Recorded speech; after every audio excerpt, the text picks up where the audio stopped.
Welcome to episode 136 of the Various and Sundry podcast. I am your host, Matt Harmon, joined live from the Vault Studio, the beautiful campus of Grace College and Theological Seminary, by my good friend, my colleague, my co-host, and the man who remains committed to growing the best grass in Columbia City, John Scott Sloat. I mowed just before the thunderstorm before the big downpour yesterday afternoon. Yes, I'm not surprised by this. I mean, I got through minutes before it started coming down. So were you using your crappy weather app to monitor the weather situation? No. I almost didn't mow, and then Andrew went, it looks like you have like 45 minutes to an hour. I bet you could get through it. And so I went out there and I just zipped around real quick, got it all done, walked in the garage, started pouring. Yeah. How long does it take you to mow your yard? Just like a straight mow? Yeah. Probably 50 minutes. So Okay. not long. If I'm going to edge and I'm going to trim, that takes a little bit longer. But just a straight mow, 45, 50 minutes. Gotcha. Not long. Okay. 0.23 acres over there. Okay. Yes. Yeah. So we should probably mention we do have some new listeners. Like we're gaining new listeners. Oh, we do? Gradually, I think, steadily. We've got listeners in India, for example. Did you know this? Did you look at the stats? I did see that on the stats. Yeah. Yeah. Spain. Bangladesh. Yeah. Mm-hmm. Yeah. So as well as the good old US of A. Mm-hmm. So this has been a bit of a recurring bit. John's semi-religious commitment to growing grass on his property, since your house was a new construction. That's right. And so they kind of just left you with nothing. Yeah. I mean, kind of like a wasteland of clay is what it was. Yeah. So, yeah, it's been a struggle. Yes. It's been a fight. But it looks pretty good. You're fighting the good fight. Yeah. Yeah. Yeah. When was the last time you saw the grass? When was the last time we had you out to the house? Was it when we drove to Cincinnati? It might have been last summer. Man, we need to have you guys over here soon. Yeah, you got to smoke us some meats. Or just meat singular would be fine. Not meats plural. I'm not implying you need to do multiple meats. How many meats do you want? Yeah. Well, if you'd like to get in contact with the show, you can find us on Twitter at VNSPod. Email the show, variousandsundrypodcast@gmail.com. We are on Facebook and we are on YouTube. And last week, we did mention the advent of commercials, and much to our horror, commercials never came. There were none. Mm-hmm. Yeah, so we're still working on that. But what we have decided is that we'll take a little bit less obvious of an approach to it that will still allow for commercials to be inserted without it being awkward if they're not. Yeah. So we're going to implement that. We're still learning on the fly here. Really, we need to get to if we could make $100 this year, I think it would cover the cost of our podcast. Yeah, that'd be nice. We can dream. All right, let's talk sports. John, what is going on in the world of sports? I think we're to NFL. Are we at NFL training camps now? I think we're so. getting close if we're not there. So yeah, NFL training camps are happening. And I see that Zach Wilson is fully embracing the Joe Namath model of New York quarterbacking. Minus the pantyhose. Yes. Yes. Yeah, that's a reference that most of our listeners are not going to get, but it's okay.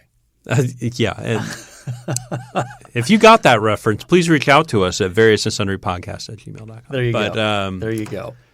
Yeah, minus the pantyhose. And hopefully minus the drunken, slurred, coming on to a sideline reporter aspect of Joe Namath's career. Well, that's looking 30 years into Zach Wilson's future. If 30?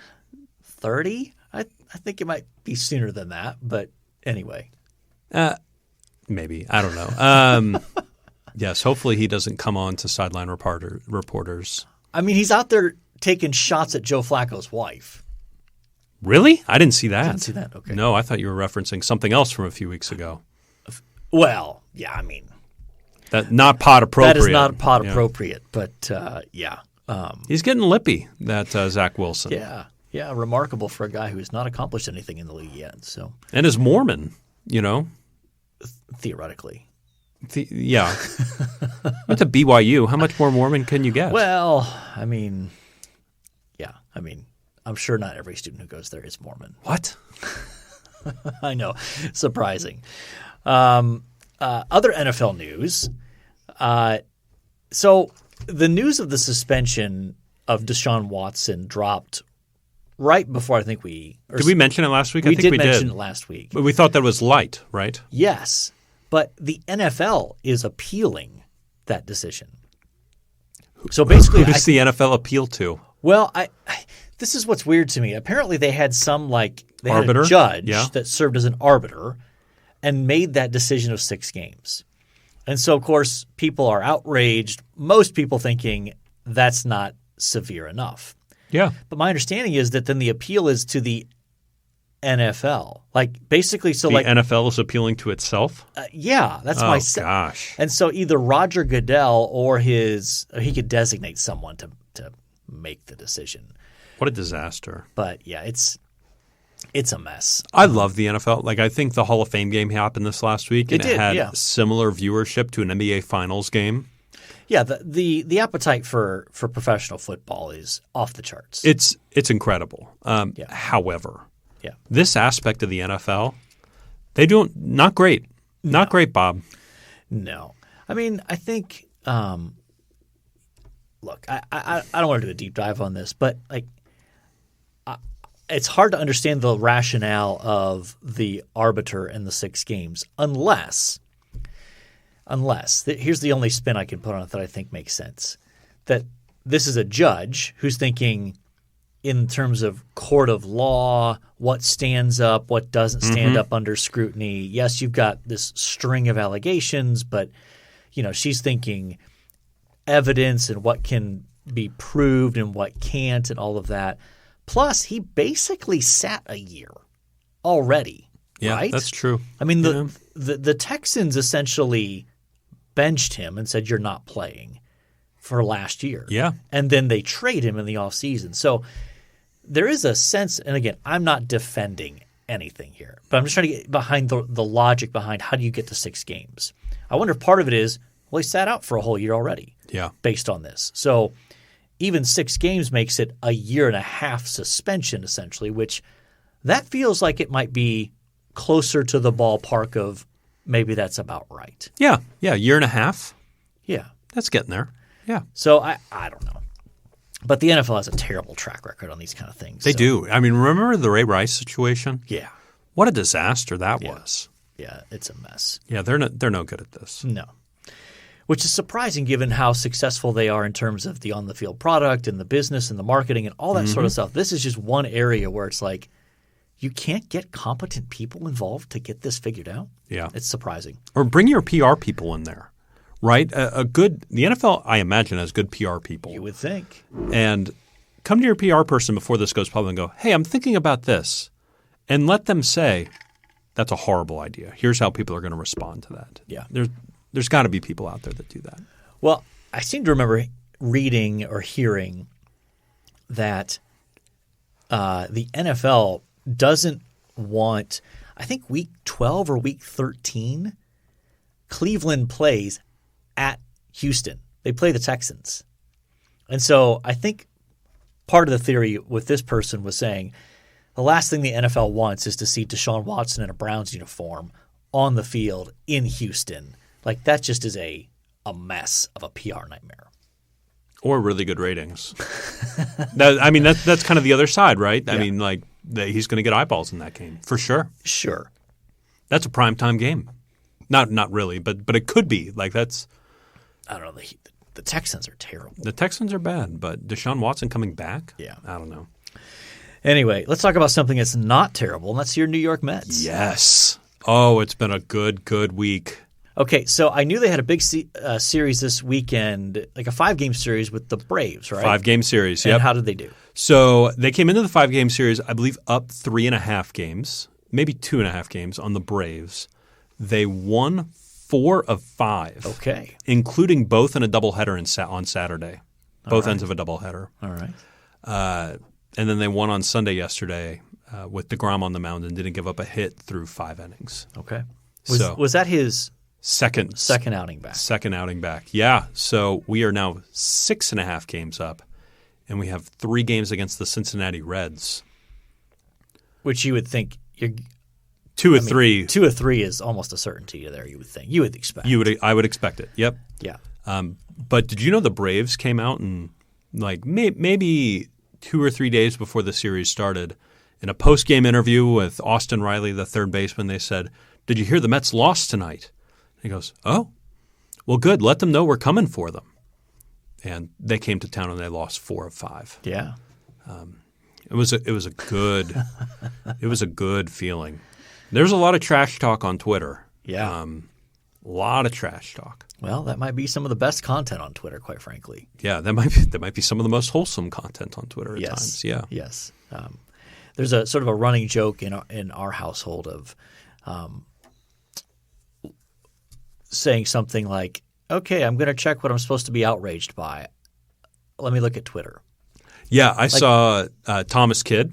Yes, you know, I liked that tweet. Yeah, he tweeted this morning like, "Well, I'm coming on here to see what should be outraged by and why it's evangelicals' fault." White evangelicals' fault. Yes, indeed. So, anyway, football season is on the horizon. College football is there.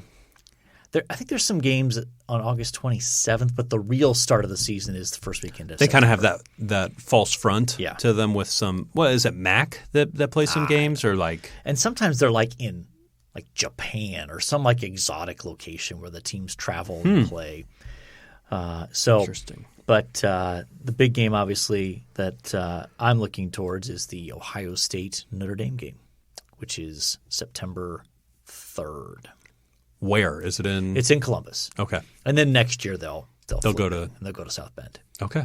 Will you go when it's in South Bend? That's a pricey ticket, I imagine. You know my financial status, John. Do you really think I could afford to you got get that book tickets? that book money. That sweet book money. Yeah, I think you're misinformed on how much money I make off my books. So, in any case, yes, man, I'm looking forward to football season. I'm getting that itch. So, ready for it to start. Well, it's a little cooler here this week. Yep. I think it's supposed to be high of 75 tomorrow. I mean, that's getting closer to football weather. That's getting there. Yeah. And class is starting up here soon at Grace. Yeah. Coming up. So it's all starting. My wife went back to work today as a teacher. She had an in-service day. Oh, my goodness. Yeah. Yeah. When does school start? Thursday for her? Wednesday? Thursday's the first day. Thursday's the first day? Wow. Crazy. Summer's gone.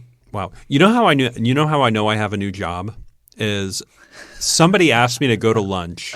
I went to lunch with them and they hand me Lakeland, where your wife teaches, fundraising capital campaign material. Oh, really? Yes. I was like, why are you handing me this?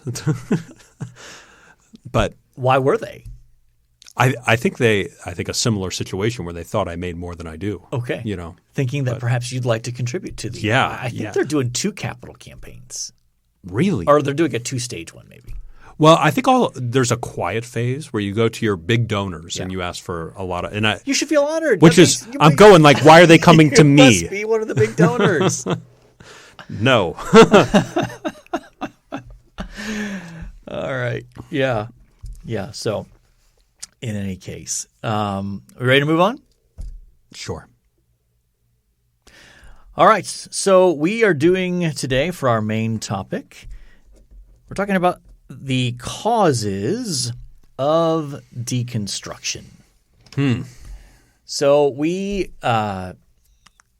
we've talked about people deconstructing their faith before. Early. It was one of the first 10. Yeah, I think that was prompted by it's the 2 guys that used to be on staff with Crusade. Yeah. And they have like this big like YouTube following. Podcast following. Yeah. Rhett, is that one of Rhett them? and Link. Rhett and Link. There you go. Okay. And their deconstruction, we listened to 2 podcasts that were just way too long. Yeah, each of those episodes was like 90 minutes. 90 minutes. Yeah. Oh my goodness. Anyway, so but this is not one of those topics that's going away. Mm-hmm. So I think it's good for us to revisit this occasionally. And we came across an article from the Gospel Coalition that is entitled, I think it's just 4 Causes of Deconstruction, if I remember right. Four causes of deconstruction. Yeah, there you go. So, yeah. When it comes to this whole topic, though, John, what do you think? This isn't. This is related to the issue, but it's not directly in the article. But is there a place for the positive use of that term? Because there's been some discussion within evangelical circles of, is there a form of deconstruction that is actually good and right and helpful, or should we avoid that term altogether? What do you think? I'm probably one where it probably depends on how it's defined. Okay. How do we talk about it? I don't know. I think the term deconstruction may be a lost cause at this point to try to reclaim a little bit. But I think being critical and thinking through not just puffing up our view of Christianity, but also thinking critically about it. Like, where doesn't this make sense? Yeah. And seeing where not the weak points are, but seeing where our understanding of it is a weak point and how that can be shaped and changed. I think if we're looking at deconstruction that way, I think it's helpful. I think oftentimes deconstruction is used as an apparatus for just destruction of everything in Christianity. So yeah. So, that'd be my take. I think the word is probably – I'm a little skeptical of the use of the word. Yeah, I agree. I don't think that given its larger associations that we should really use it in any sort of positive sense. I do think we can talk about reevaluating or reflecting on certain aspects of the Christian faith and how we understood them properly and are we applying them well and those sorts of things. But I think that's just a whole area that unless you're really going to specifically define it, which no one's really going to listen to that anyway, they're just going to hear you say you're deconstructing and then that becomes – And honestly, it's a pretty new term. It feels like 3 or 4 years ago this I don't know that this term was used as regularly. I think there's been an explosion of it for sure. But part of what makes this term difficult is the fact that it has a philosophical foundation that goes back many, many, many years before it became sort of common language within the last 5 years in terms of deconstructionism. There are whole philosophical associations with that actually have been what fed into this eventual stage where we deconstruct people's faith. So, which is another reason why I think let's stay away from it. Probably not helpful. Yeah. Yeah. All right. So basically as we're using it, we are thinking about people who are interested in taking apart. I think that's probably a neutral way. I'm trying to say neutral here. Sure. For people who would say, I'm deconstructing my faith. Mm-hmm. What they think they're doing, what they are trying to do in the most generous sense is to take it apart and reevaluate it. Yeah. And discard the things that they don't want and then decide if they want to pick up any elements left over or just move on entirely and abandon it altogether. So this article holds out 4 reasons that lead people to do this. So let's talk through each of these briefly, and then we'll kind of do some takeaways. First one, church hurt. In other words, people have some sort of painful experience in connection with the church, being involved in the church. And this can range pretty widely, I think, don't you? Oh, absolutely. I think it could be a specific situation where like a pastor or ministry leader has done something to hurt an individual, or it can be somebody in a network that was very well trusted, who later it came out that they were behaving very, very poorly, and people who had a lot of trust find that trust now broken. Yeah. So I think both are possible. Right. I think part of what is tricky about this particular one is the range of church hurt that's talked about in this category. There are some examples where you're like, well, that's obvious.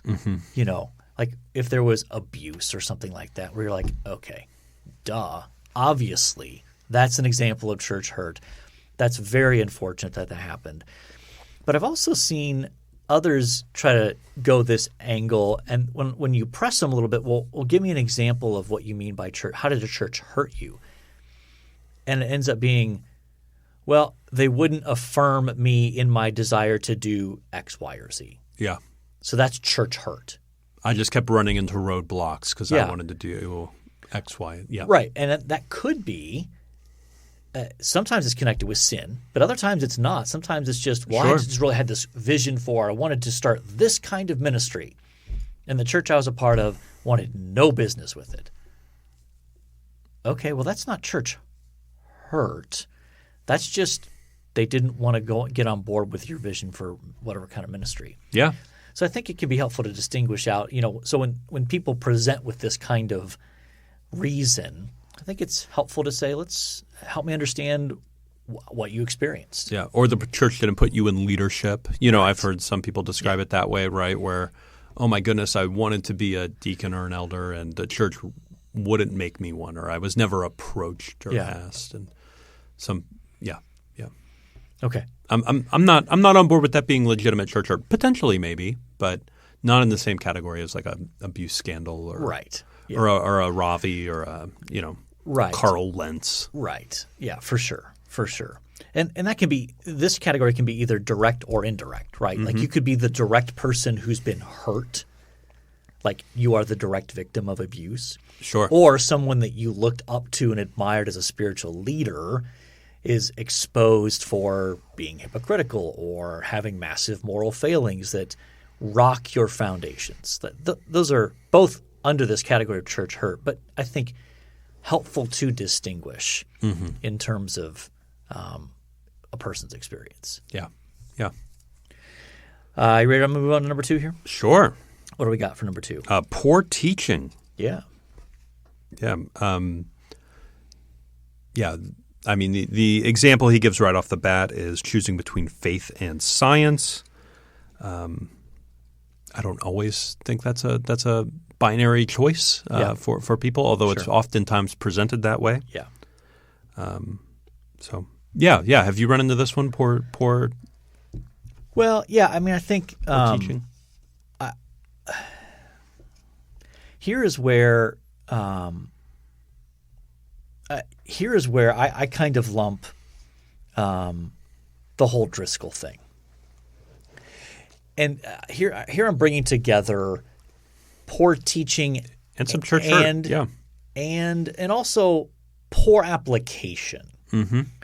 So you can look at some of the things that Driscoll at Mars Hill and that whole ministry perpetrated, and if you just look at their sort of doctrinal statement, you look at it and go, okay, that seems like a pretty standard kind of Reformed-ish evangelical church. Yep. Right? But then you get on the inside of it and see how that's applied and some of the things that they treated as like outworkings of it or entailments of it, in particularly connected with complementarianism or gender roles and those sorts of things. You can go, yeah, that's not right. Yeah. You've taken something that's true but twisted it and misapplied it, and so now it's something bad and awful. Mm-hmm. So that's what kind of comes to mind as an example here in terms of – what's funny is he came up in the first category, right? He came up in the church hurt. Yeah. And again, as we'll see, oftentimes these are intertwined reasons. Oh, yeah. You're not going to necessarily get one clean, crisp, it's just this. Yeah. No, typically not. Yeah. There's for most causes there normally is not just one. Yeah, for sure. Right. Yeah. So poor teaching can be that just people involved in churches where the truth of the gospel or truth of Scripture is distorted or presented in a way that is out of sync with the rest of Scripture, or things like that, or even certain doctrines get so emphasized that it becomes the entire focus of the ministry. Yeah. Those kind of things. So number 3. This one's pretty straightforward. A desire to sin. Yeah, I think this has been a reason for deconstruction for years, well before it was called deconstruction. Way before, yeah.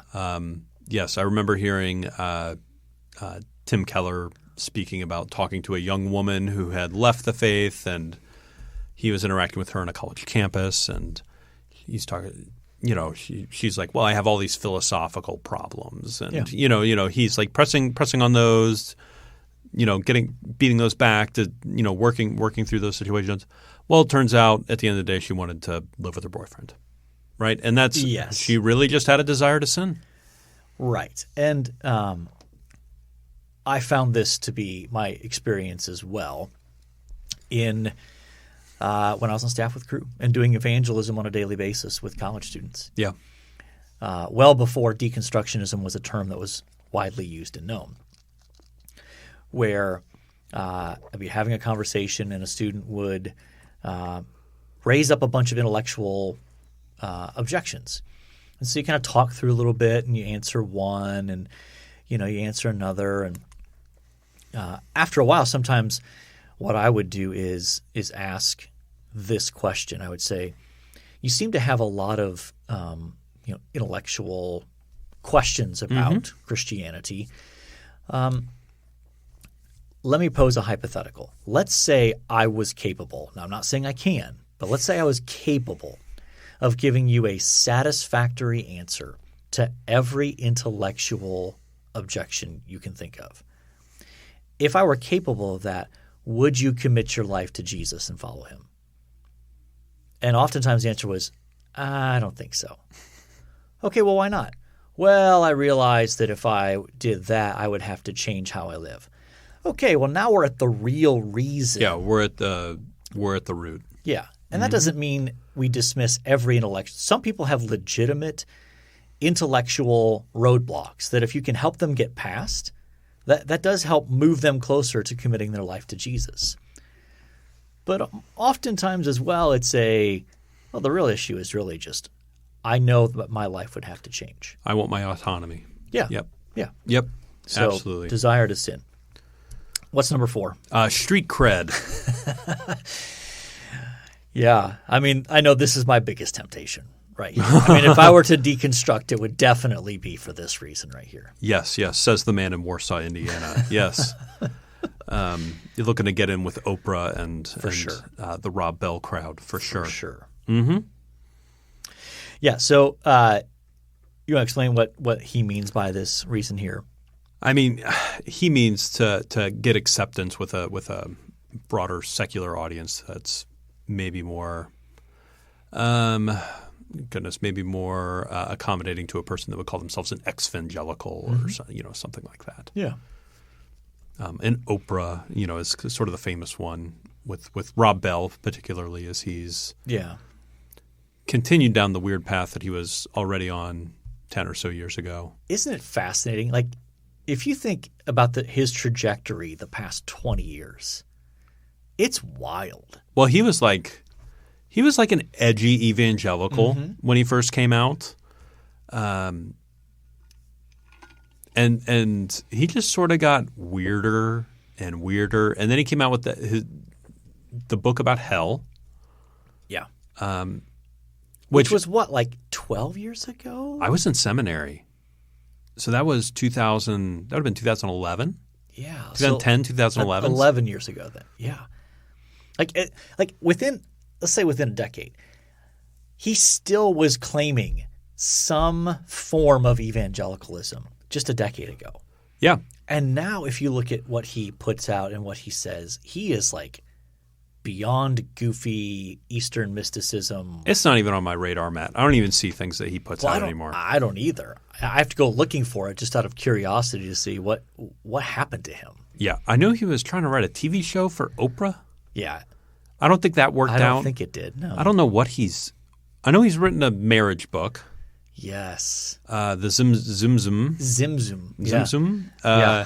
Which, if you're looking for something to make you laugh, you should go and find on YouTube. He has this.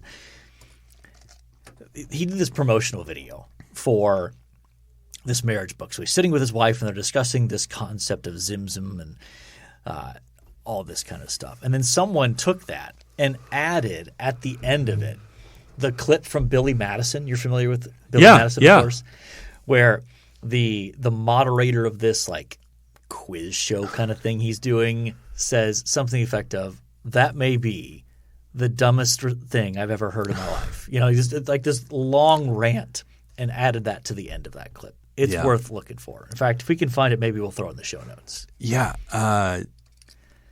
But yeah, he was edgy evangelical. And then he had just some things that just annoyed you. Like he would call the Old Testament like he would call Psalms like in an old Jewish songbook, you know. You just call it the Psalms, man. Yeah.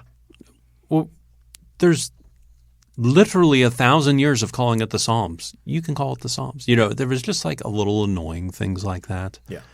And then he had that book, Love Wins, where he came out as a universalist. Yes. Or at least some kind of universalist. Yes. And he's been off my radar ever since for the most part. Yeah, I mean when John Piper tweets, "Farewell, Rob Bell," which you remember that tweet? Oh my goodness, that's been memed a ton. Yeah.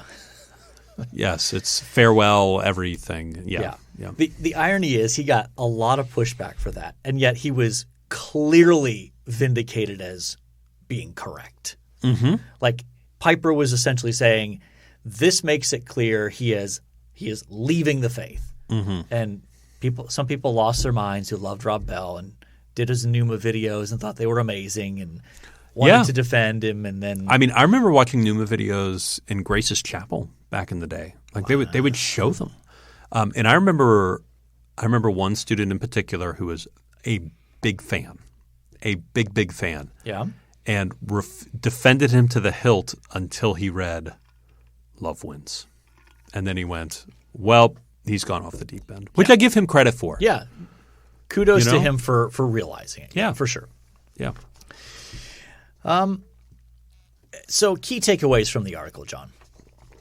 I mean, these 4 different reasons are here.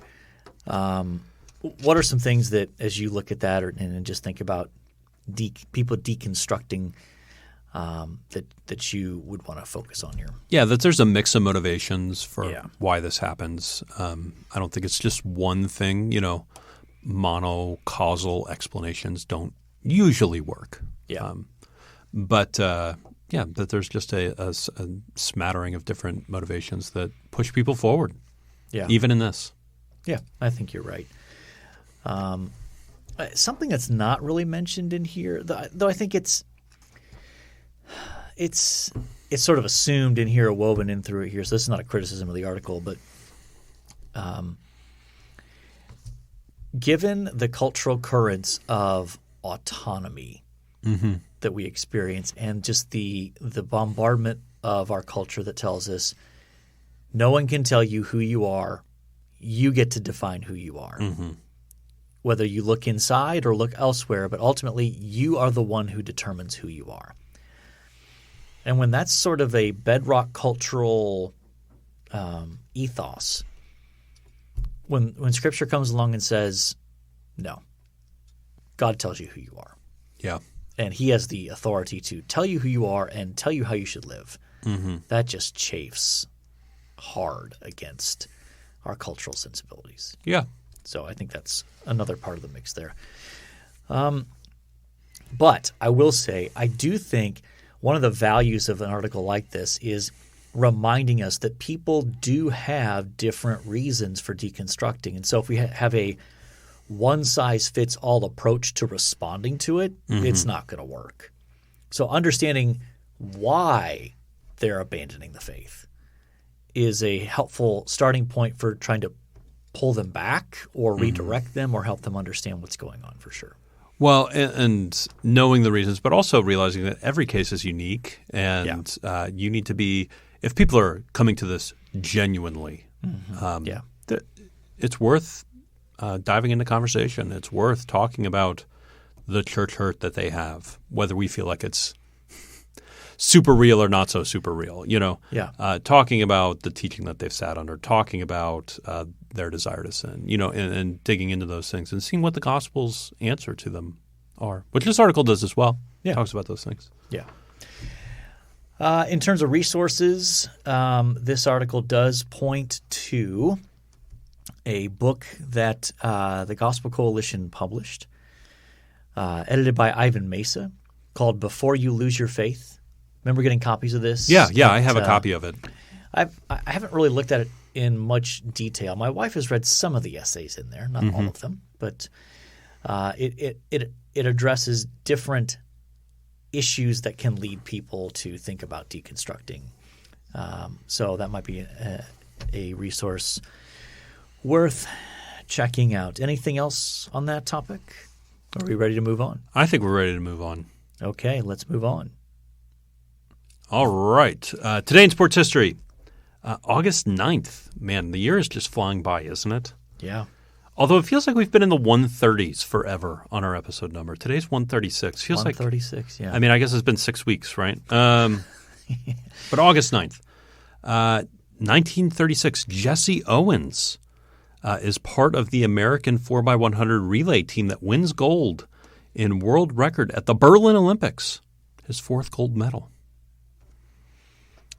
Yeah, I mean, legendary. Ohio State, right? Ohio State athlete. Yeah. And that was Hitler's Olympics. It was Hitler's Olympics. That's part of what made it so dramatic was the fact you had this black man triumphing in Hitler's Olympics, running counter to his Aryan nation ideology. 1988, Cubs beat the Mets. Oh, I don't like that. 6-4 in their first official night game at Wrigley Field. I put it in there because night games at Wrigley Field. I mean, when you have your first night game at Wrigley Field in 1980, I do remember that. That's impressive. It was before your time, obviously. But, the Cubs were always playing home games during the day. I was born in April of 88, so it was not before my time. Well, it was well during my time by a few months. By a few months, yeah. Yeah, exactly. You could always, just the fact that the Cubs always played day games at home. That was a big deal. Also in 88, the Edmonton Oilers. You ever been to Edmonton? I have not. Okay, me either. Actually, I don't know that I've ever been to Canada. Oh, I've been a few times. Have you? I've been to Toronto. I've been in parts of Ontario as well. Anyway, they trade Wayne Gretzky. I don't know if you've heard of him. The great one. Yeah. To the Los Angeles Kings for $15 to $20 million. I assume American dollars. I assume so as well, which, of course, I'd be curious what that is in today's money because, obviously that seems absurdly low by today's standards. Yeah. So. Well, and to trade your best player for cash, usually I think of like this kind of throw-in piece, Right. That feels weird. All right, where are we? 2002, San Francisco Giants outfielder Barry Bonds. That's the second one I've thrown in there too. Hits his, I'm going to put quotations around it, 600th career home run. Break out the air quotes. Yeah. Quote unquote 600th. Well, I should really put an asterisk there, right? Yeah. So that was 2002. Mm-hmm. Man, feels like that was just yesterday. 2012, Jamaican sprint superstar. That was a great opening. I can't 3 words you have there. Usain Bolt wins the 200-meter at the London Olympics in 19.32, I assume seconds, yes. to become the first to win the 100 and the 200 in back-to-back Olympics. Yeah. Most dominant track athlete I've ever seen in my lifetime. Just crazy. I mean, 2016, American swimmer Michael Phelps, him I know, swims 1 minute 53 seconds and 53 seconds and some change to win the 200-meter butterfly gold medal at Rio de Janeiro.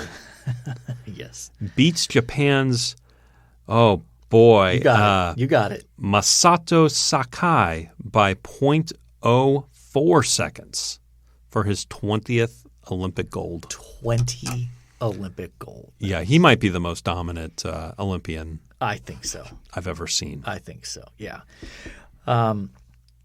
So, do you have a preference out of that list? A lot of baseball and a lot of Olympics. Yeah. Do you have a preference? I mean, I know which ones you're not going to go with. I know we can eliminate the night game at Wrigley and the Barry Bonds home run. Yep. So I feel like those are safely eliminated. I mean, I'm okay eliminating Wayne Gretzky as well. Okay. I am probably between Michael Phelps and Jesse Owens. I think we went Michael Phelps last week, didn't we? Did we do that last week? We did a Michael Phelps one last week, I think. Well, then we better go. I think I'm going to try to do a quick check here to be sure. I don't know that we'll come upon Jesse Owens. Yeah, let's do again. Jesse Owens here. Let's just go with that. What an athlete. Yeah. One thing you liked. Andrew and I sat down and watched a movie this weekend. The name of that movie was Money Pit. Have you ever heard of this? I have. Have you seen it? I think a long time ago. It's a 1986 movie starring a young Tom Hanks, who apparently broke in as a comedian. Yes. Which I had no clue. I thought he broke in with Castaway. That's what I thought he did. Oh, no. That's the first thing I remember him in. Big. Have you ever seen the movie Big? I've never seen the movie Big. Okay. But we watched Money Pit, and Andrea tried to get me to watch it when we first bought the house. A little too close to home, is that? I said, heck no. But she finally convinced me to watch it this weekend, and it was mostly enjoyable. Yeah. Mostly who was the female lead in that? I'm trying to remember. I can't remember. Okay. Tom Hanks has had an unbelievable career. Yeah, he's wild. It's not over either. No, I mean, there's talk of him running for elected office. Yeah. I think he'd get some votes. He might. Oh, he would definitely get some votes. He would definitely. I mean, on SNL, they teased that he was going to run for president. The Rock was going to be his running mate. There you go. Him and Dwayne Johnson. Okay. Yeah. Do you think The Rock would settle for being number 2 on a ticket, though? With Tom Hanks, maybe. Okay. All right. How many movies would The Rock shoot while being vice president? It feels like he comes out with a movie like every 5 weeks. Yeah. There are just these actors who you just wonder. You clearly can't love it that much that you're producing this many movies. So it tells me, what kind of financial issues do you have? Yeah. That you are cranking out this many movies. Yep. Like Liam Neeson. Maybe he's not as much anymore, but he had a stretch where he was just cranking out movies. Well, and what's funny about Liam Neeson is he started the first movie I've ever heard of Liam Neeson being in was Schindler's List. Okay, yeah. Which is like a really heavy. Have you seen Schindler's List? I have. It's an intense movie. Yeah, I've seen it once, and that's all I want to see it. Now, you have to watch it to get the Seinfeld episode later, right? But yeah. Schindler's List. And then he just started doing I remember I watched that, and then like a few weeks later I watched Liam Neeson where he's like getting attacked by wolves the entire movie. Okay. And this is the whole movie is him getting hunted by wolves in the wilderness. It's just like, what are you doing, dude? Well, and then he had the Star Wars prequels. That's right. He was in there. The Taken movies. Which now it feels like pretty much everything he does is just some version of some the character form of the guy he does in Taken. Yeah. So anyway. For me, the one thing I like this week is I read the Happy Rant book. So you knew that they were – so I knew they had a book. For those who don't know, the Happy Rant is a podcast that both John and I very much enjoy, and in some ways is at least a partial inspiration for what we do here on Various and Sundry. And they just came out with a book that it's got like 14 or 15 chapters, and they go back and forth on these different topics. It's a good blend of – it's got their characteristic humor, but there's also some good substantive serious stuff in there as well. It really – I was skeptical, but the book does a good job of capturing the dynamic of the podcast, which That's tough to do. Yeah. To go from an audio medium like a podcast to putting it on the page in print, there's automatically a loss of something there. And when we interviewed Barnabas Piper, he was working on it. He was in the middle of writing it, if you remember. We were talking to him a little bit about it. Yep. So it came out very good. I highly recommend it. Though, I mean, if you don't listen to the podcast, you probably should go listen to their podcast for a while before you do that. But very much enjoyed that. Well, we have talked NFL preseason stuff. We've talked about causes of deconstructionism. We talked about the Mets whooping on the Braves. Let's not forget the important things. Forgive me for burying the lead there. We have talked about Jesse Owens and his dominance at the 1936 Olympics. And we have talked about Tom Hanks' early career, Money Pit. Money Pit. And we've talked about the Happy Rant book. So I think by definition, we have covered our various and sundry topics. And so all that's left to say is until next time, the Lord bless you all real good. Later.